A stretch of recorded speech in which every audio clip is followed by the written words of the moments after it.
Welcome to ImpactYOU Wellness Wednesday Live. Today, I am so excited to have our guest, Ricklyn Woods, in the house with us today. I'm your host, Robyn Engelson, the serial entrepreneur and autoimmune expert. Ricklyn Woods is a resume writer. She is a career coach, a podcast host, a speaker, and four-time certified HR professional with over 17 years of experience in human resources.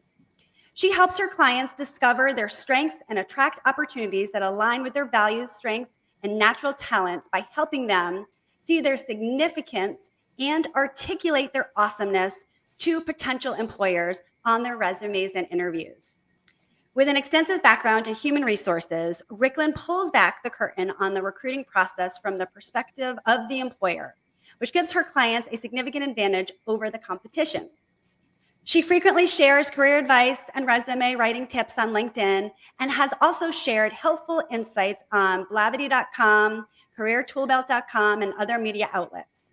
Ricklyn has a bachelor's degree in psychology and master's degree in industrial and organizational psychology and a concentration in coaching and consulting. She also completed a certificate in personal development coaching from the CAP Institute. Welcome, Ricklyn. We are so excited to have you on today. How are you? I am doing well. Thank you so much for having me. It's always a little weird hearing someone read your bio and talk about you. You're like, I did do all those things. Absolutely. Yes, it's so true. You're a very accomplished professional. And when someone does read it back to you, it's really puts it in perspective as, you know, what you've done and how you can help people with your expertise. Yes. So thank you again so much for having me. I'm excited to chat with you. You're welcome. Let's dive in. So share a little bit about your background and just really how you got to where you are. Yeah, you know what? That's such a great question. First and foremost, I'm a mom. Like before any of all of that, I was a mom, and I was actually a teen mom. I had my oldest son when I was 17 years old in my senior year of high school. And, he became kind of the catalyst for all the things that I've accomplished throughout my career. That he was the motivation for that because I wanted to be able to provide a certain quality of life for him. Early in my career, I struggled like a lot of folks to figure out what I wanted to be when I grew up, so to speak. And, Right. had different types of jobs early career, but I had a epiphany one year and said, you know what, I want to be the person that's helping people get jobs. And that's when I pursued and landed my first job in human resources as a recruiter. And so I was able to do just that. I was able to help folks to get hired, as well as helping organizations fill positions. And then from there, I just decided, I like HR, pursued my education certifications, and moved up the ladder, so to speak, and held different HR positions. And then in 2020, when the pandemic hit, when a lot of folks were going through different career transitions or just life changes and looking at their own lives and careers differently, I pivoted into a career coach and took all those years of HR experience and the good, bad, and everything in between, and launched a career coaching practice, resume writing business, and that is what I've been doing ever since.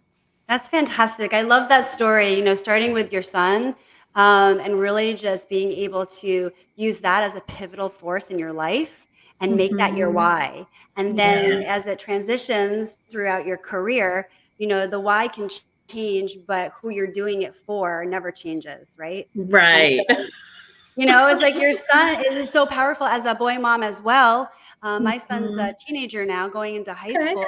Yeah, and everything I do for him. The reason why I do what I do. And, the pandemic really did change a lot of how we work, how we interact with people, our wellness and in the job force. So if you could just share just a little bit about your experience in bridging the two together, what happened with the pandemic and what's happening now, the aftermath is what I like to call it.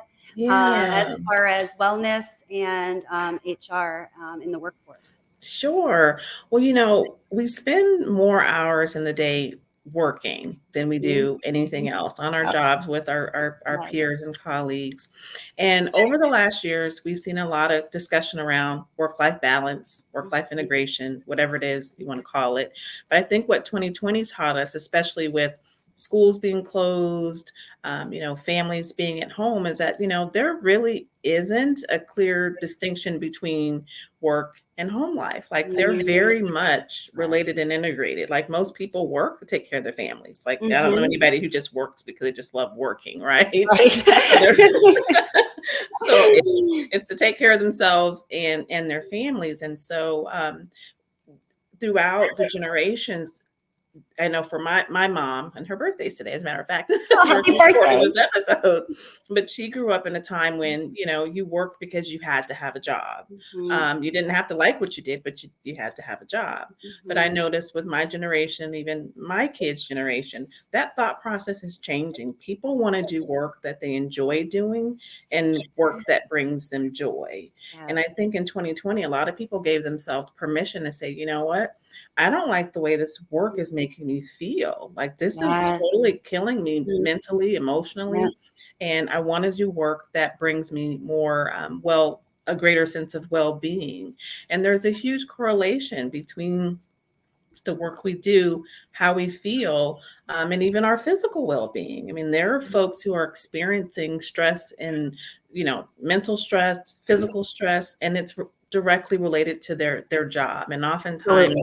Absolutely. making that decision to do Mhm. something different to preserve Mhm. their health.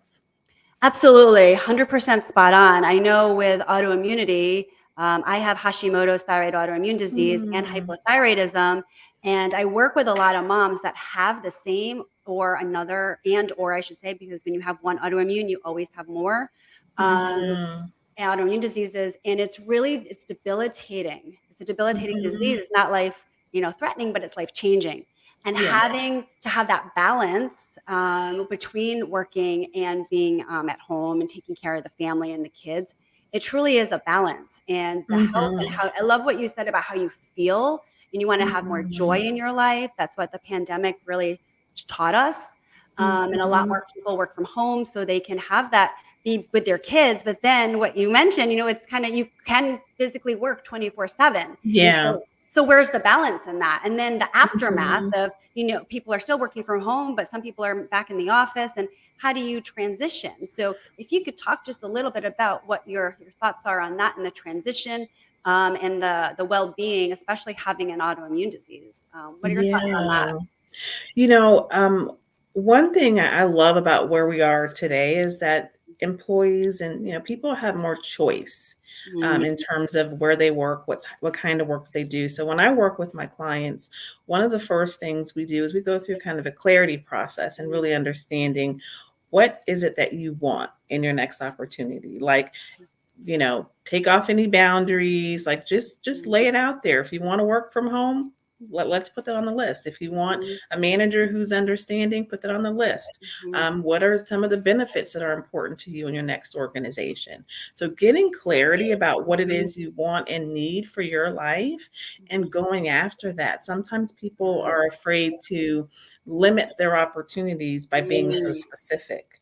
But mhm. then I have to remind them, well, if you land that job and it doesn't meet your needs for your family, for yourself, then we're going to be back here again, Absolutely. sooner than you think, Right. looking for another opportunity. So I think Absolutely. we're in a space to do that. And I always tell my clients, like, name it. What is it that Mm, you want? Write it down, be clear about that and mhm, what you need. And then that's what we're targeting as we're going through this career mhm, transition that you're on. So I think knowing what you need and really, mhm. not settling for less than that because you Yes. only get one life to live, Absolutely. go Absolutely. for it. I totally agree with you on that, Ricklyn. And clarity is such an important word in what we do in life. Yeah. What you just mentioned in the workplace, being clear on what you want. Because why would you want to jump ship with something that's not what you want when you are kind of comfortable where you are, right? Yes. And so the same thing is reminds me, is familiar with autoimmunity because most people with, especially Hashimoto's, we have brain fog. The clarity just is not there, complete brain fog, and it's just unexcusable, but there's no denying it. You could be in the Mhm. middle of a meeting and literally forget someone's name. And it's not that you're forgetting it, it's that, or you could be in a train of thought and literally have no idea what the next words are. And it's Mhm. not that you're not smart. It's not that you're not capable. It's the disease talking. And so the clarity is so important on so many levels. And that's what I do with my clients, is to gain clarity, right? And the wellness behind that. So what does that mean? How are we going to get clear on who you are, what you want with your health and your job as a working mom, right? Yes. So in order to do that, what you pointed out, the different things of what you want to be crystal clear, is so important in all levels of life. It's not Oh, just yeah. it's not just in the workforce. It's not just at home. It's all your whole life. And you do have only one life to live. So why not make it the best? Why not start living instead of existing and have that clarity in what you do? Yeah, absolutely. So with that, are there certain tips that you recommend for working moms to gain clarity in the workplace? I know you mentioned what you do with your clients, which is incredible. But while someone is, in the job, and maybe they don't want to leave the job, maybe they're happy, but how can they gain more clarity around what they're currently doing? I'm a huge fan of doing strengths assessments. So one that I really like and use with my clients is the Strength Finder assessment. Have you heard of that one? I have, yes. Okay. So Yep. there's that. There's the MBTI, the Myers-Briggs assessment, and there are tons out there. But I find a lot of times we do work and we do certain jobs and tasks because we can, but not necessarily because we're really good at it or we even really enjoy it. There are certain skills that are more like burnout skills. Like I can do it, but the more of it that I do, the more burned out I'm going to feel as opposed to being energized. So, For I sure. am, just to give an example, I'm a thinker and I need downtime to be able to think and process. So if I'm in a role where I'm in meeting after meeting after meeting without time to regroup and process all the information Right. I've taken in, then Yep. it'll start to weigh down on me and I'll start to feel Absolutely. stressed. I'll start to feel overwhelmed. And so I know that about myself and I validated that with some assessments to really learn what my strengths are and how I work best. So I certainly recommend that. And even if, like you said, you're not looking to leave your current employer, understanding that about yourself and sharing that with your leader Yep. could be really beneficial. So whenever I've started a new job, I'm like, look, this is how I work best. Like I have those conversations with my leader and say, these are my triggers. This is how I work best. This is what I can use from you that'll be helpful for me to be successful. I So love knowing that. that and then communicating that so that your leader is aware of how to support you. Fantastic. I love what you just said. Like, effective communication is so important. And I Yeah. always share with my clients and my business partners, I'm part of clear communication. I strive on clear communication. So there's no one gets upset. No, you understand each other. You can have a disagreement, but the clear communication is so important and makes you more effective, a more effective person, a more productive person. And so going into a job or communicating, maybe you've been at the job for a while and things have changed or your supervisor's changed or just the tasks itself, your jobs evolve, right, over time, Yes. even though you have the same position. So, Mhm. so in just going to clarify that for yourself, going back to the clarity part, and then having the effective communication with your supervisor and also, I believe, the team as well. Um, Mhm. Mhm. and so in your coworkers and colleagues, so everyone's on the same page. And the downtime, yes, thank you for saying that, Ricklyn, because Yes. it is so important. So many people just go, go, go, go, go, go. It's like, and then you burn out and you're wondering why you can't, wake up the next day. You feel like a train ran you over, Mhm. right? It's like Yes. that downtime is so important. And I'm very similar that way. I need to process. I Mhm. can't just come back to you with all this information. Like, I got to process this, Yes. and then figure out the best way to come back to you. So it's not that I'm Mhm. ignoring you, it's that Yes. I'm being effective in my communication because I'm clear on what I'm doing. And Mhm. so I love how we wrap that together, because what you said about the clarity and then the communication and at the downtime, they're all pieces of the puzzle that you get to put Mhm. together, And right? that's also how you protect your peace, you Yes, maintain your well-being. A lot of yes. times, when working a job, we feel, somewhat helpless, like we have to do as we're told, we have Mhm. to, be a good employee. Yes, But right. sometimes you've got to, like you said, communicate and advocate for Yes. yourself and for what you need. And there's nothing wrong with that. Like No, your manager will probably appreciate you for absolutely. helping them to Yes. help you. Absolutely, and I feel it also helps the greater good of the organization, right? Hmm. Because then you're working better together and you're more productive, and you're gonna be able to Yes. get the job done better and more effectively and perhaps do other things that maybe weren't in the realm of your scope of work as well. Um, Hmm. so let's transition a little bit as far as, discovering your strengths. Yeah. So, I know most people, "Oh, I know what I'm good at. I'm good at this, this, and this," and, but it really comes down to it. What is your recommendation, or how do you work with your clients to find their strengths so they can truly be successful in their jobs? Well, it's definitely an exploration process because, as you said, most people, especially if you've been working any length of time, have some ideas about what they're good Mhm. at. Yeah. But what I find is that even though you may have ideas of what you're good at, you might Mm, not know how to necessarily articulate it in a way that mhm. makes sense for the Yes. larger group of the people that you're working with. So, Mhm. with that Strengths Finder assessment, most every person that I've had take that, they do have some ahas, like, or Right. even just confirmations, like, I am that way. And I just thought that was, just part of who I am, but I didn't realize that was Mm, actually a strength that I should be right. leveraging and Yes. talking about more. Mhm. And it provides a language around it. So Mhm. sometimes we may feel a certain thing, I feel like Mhm. I'm good at that. But with some of the assessments, it'll actually give you some language with how to describe what that strength is and Yes. how to communicate it to other people, and some examples of how it shows up Mhm. in your Sure. working life and as well as your personal life.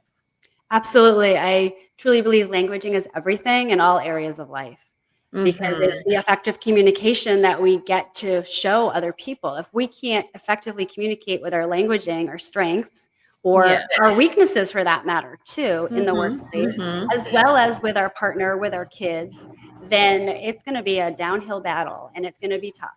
But if we're able to recognize those strengths and effectively have that languaging behind it, and know how to say it Hmm. and know, the buzzwords, if you will, in whatever industry you're in, it Yes. really does make a difference. It really does Hmm. make a difference. It does. And you mentioned weaknesses.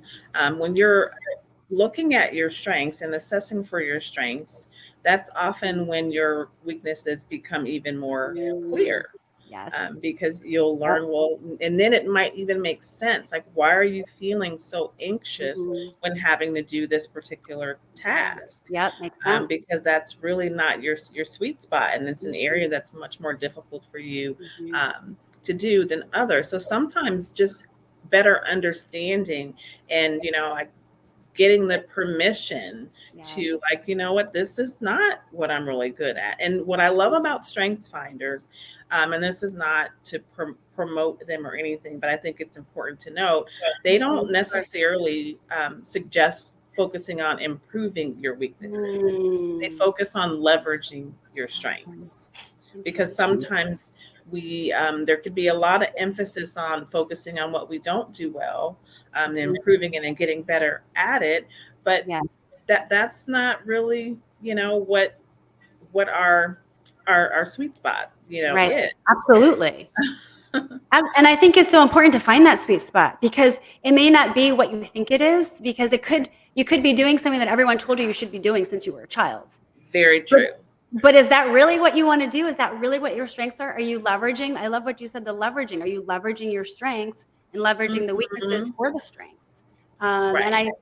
especially with autoimmunity, it's so important to truly understand your strengths and weaknesses because you already have something batting against you, right? It's such an Yeah. opportunity to know what you're good at and what you're not good at, so you know that your autoimmunity is not gonna hold you back. It's not gonna Hmm. take away from your greatness, and, like, Yes. when the fatigue is so prominent with Hashimoto's and the brain fog and, just feeling blah is the way I like to describe it. You just feel blah all the time if you don't take care of it. Mm. And in order to be a productive employee and an effective communicator, at work and at home in all areas of life, it's really a challenge and it's an Yeah. opportunity to be able to figure it out So you are knowing what your strengths are to deliver it. Mm-hmm. I mean, that is spot on, spot on. Yeah. And so, how would you describe or talk about owning your career? Like, what does that mean to you? And then we'll get into a fun discussion about that, because I really feel that owning your career is it's so important, and it really determines and makes you who you are. So, what are your thoughts on that? Mm-hmm.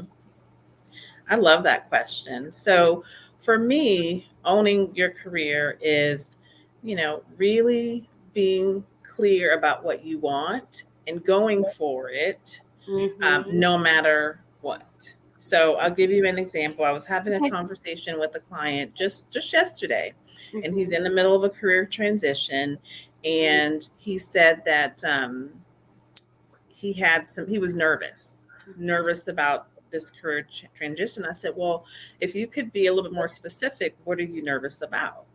And he Mm-hmm. says, well, I'm nervous that I might have to move to another state. I'm nervous that I might have to, take less money than I want. I'm nervous that I might have a supervisor that I don't like to work with. And I Mm-hmm. said to him, okay, all of those things are valid concerns, but you don't have to move to another state if you don't want to. You Right. don't have to accept a job that's not paying you what you need to make. Mm-hmm. When you're interviewing, you can interview that supervisor just like they're going to interview Mm-hmm. you. Right. So a lot of times people feel like they just have to accept whatever's Mhm. Yeah. presented to them. Mhm, Like they mhm, don't have any ownership of the outcome. And mhm, I really believe that we do. I work with a lot of people who are transitioning to new careers, mhm, whether a career in HR or other industries, and there's always this doubt.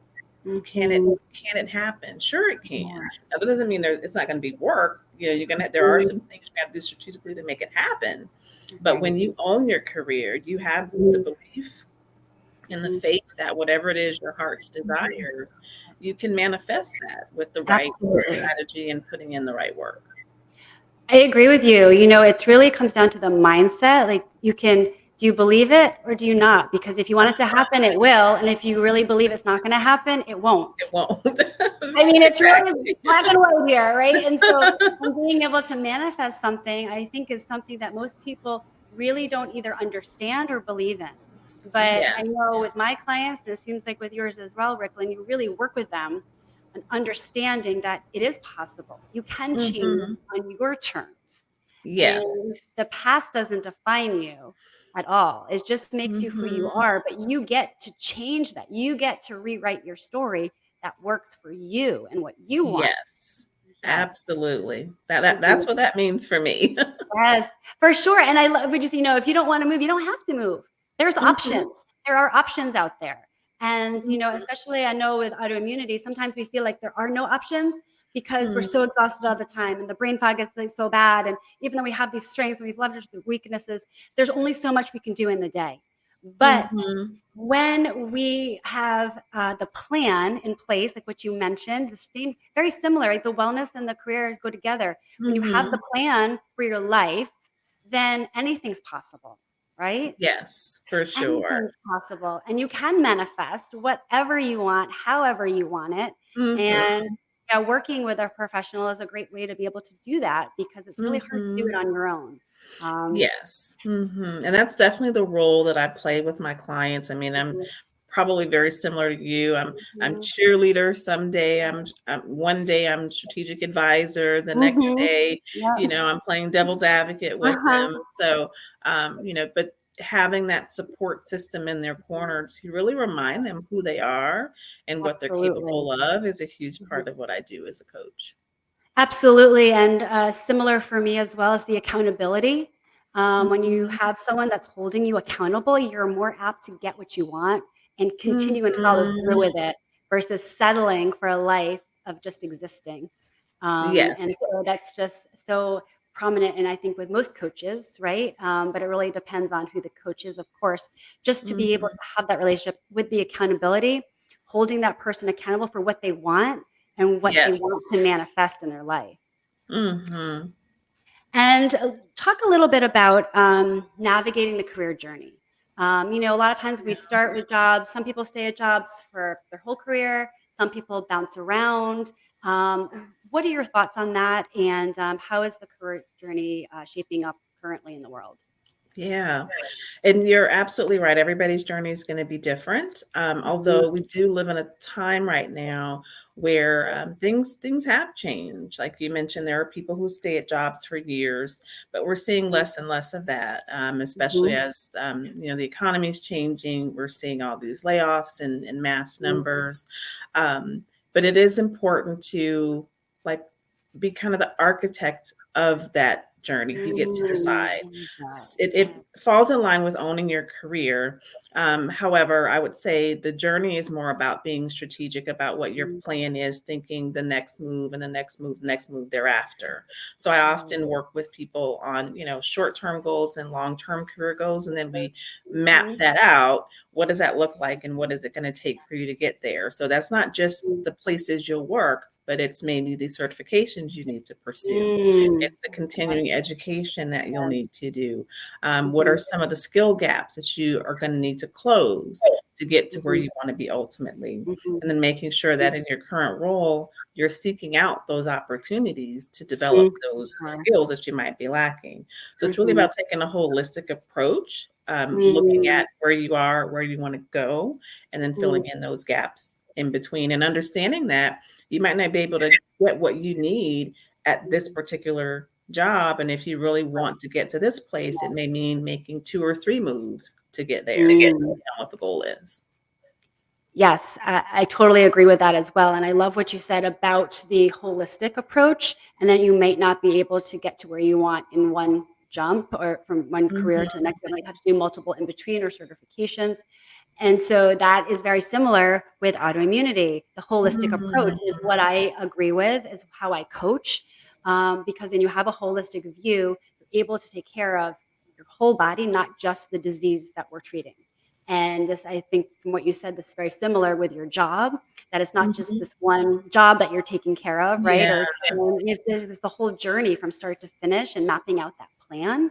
Mhm. So having that holistic approach and view on life will allow you to be where you want in your job and in your health and wellness, which is, the best Yes. possible scenario for Mhm, sure. and rerouting as you need to, right? Like, Yes, sometimes you might have absolutely. the best laid Yes, plan, and then you're like, "Well, that didn't quite work out, so let me right. make a U-turn and reroute." Absolutely.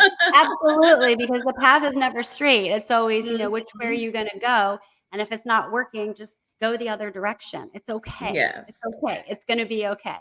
Mhm. Absolutely. So Ricklyn, thank you so much. This has been absolutely incredible, Yeah. insightful.